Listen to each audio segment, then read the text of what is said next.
மாட்டு லோன் வாங்கி தரேன் தொழிலாளியிடம் எம்டி செக் வாங்கிய ஓனர் 3 லட்சம் பெற்றுவிட்டதாக பிளாக்மெயில். பாதிக்கப்பட்டவர் கலெக்டர் அலுவலகத்தில் மனு அளித்தார். திருப்பத்தூர் மாவட்டம் நாற்றம்பள்ளி அடுத்த பகுதியைச் சேர்ந்த வேணுகோபால் மகன் கௌதம். இவர் வாணியம்பாடி அடுத்த ஆயர்பாடி கிராமத்தைச் சேர்ந்த அரி என்பவர் நடத்தி வரும் ஹாலோ பிரிக்ஸ் கம்பெனியில் வேலை செய்து வந்தார். இந்நிலையில் கௌதம் தன்னுடைய வீட்டில் சண்டை போட்டதன் காரணமாக 3 மாதங்களாக ஹாலோ பிரிக்ஸ் கம்பெனியில் தங்கியிருந்ததாக கூறப்படுகிறது. அப்போது ஓனர் அரி உனக்கு மாட்டு லோன் வாங்கி தருகிறேன் என கூறினார். இதனை நம்பிய கௌதம் தன்னிடமிருந்து 3 நிரப்பப்படாத காசோலைகளை ஓனரிடம் கொடுத்தார்.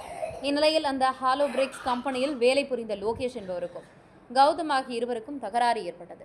இதனால் ஓனர் அரி லோகேஷுக்கு சப்போர்ட் செய்யும் வகையில் மாற்று லோன் வாங்க கொடுக்கப்பட்ட காசோலையை லோகேஷிடம் கொடுத்தார்.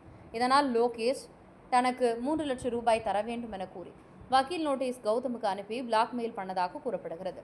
மாட்டு லோன் வாங்கி தருவதாக கூறி பெறப்பட்ட காசோலையை தவறாக பயன்படுத்தி பணம் பெற்றதாக வக்கீல் நோட்டீஸ் அனுப்பிய நபர்கள் மீது நடவடிக்கை எடுக்க வேண்டும் என கூறி பாதிக்கப்பட்ட கூலி தொழிலாளி கௌதம் கலெக்டர் அலுவலகத்தில் மனு அளித்தார். திருப்பத்தூர் மாவட்ட தவசி நியூஸ் செய்தியாளர் சி. ரமேஷ்.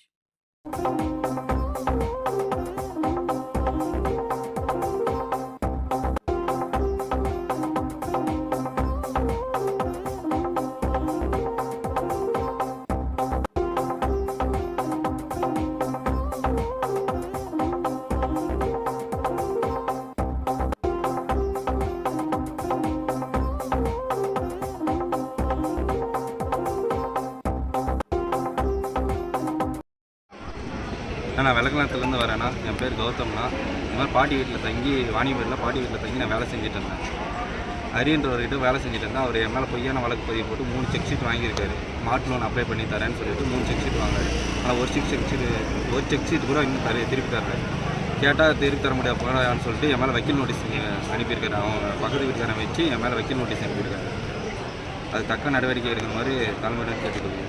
இங்கே எதுக்கு வந்துருக்கு கம்ப்ளைண்ட் மனுவை கொடுத்துட்டு போகலான்னு சொல்லிட்டு. சரி, அவருக்கும் உங்களுக்கு ஏதாவது பிரச்சனையா? அவருக்கு எனக்கு எந்த ஒரு பிரச்சனையும் கிடையாது. நான் கேட்டதுக்கு திருப்பி தர மாட்டேன்ற மாதிரி ஒரே வார்த்தை சொல்லி முடிக்கிறார். என்ன பண்ண முடியுமோ பண்ணிக்கூடாதுன்ற மாதிரி பேசுகிறார். நீங்கள் எதுக்கு செக்கு மாட்டு லோன் அப்ளை பண்ணி தரேன்னு சொல்லிட்டு வாங்கினார். லோன் அப்ளை பண்ணி தரேன்னு சொல்லிட்டு. ஆனால் அந்த லோன் அப்ளை பண்ணி தரல. 1 வருஷம் ஆச்சு. இன்னுமே கேட்டதுக்கெல்லாம் மறுத்து இது பண்ணி அப்புறம் இப்போ என் மேலே கேஸை போட்டுருவோம். வக்கீல் நோட்டீஸே விட்டுருவோம்.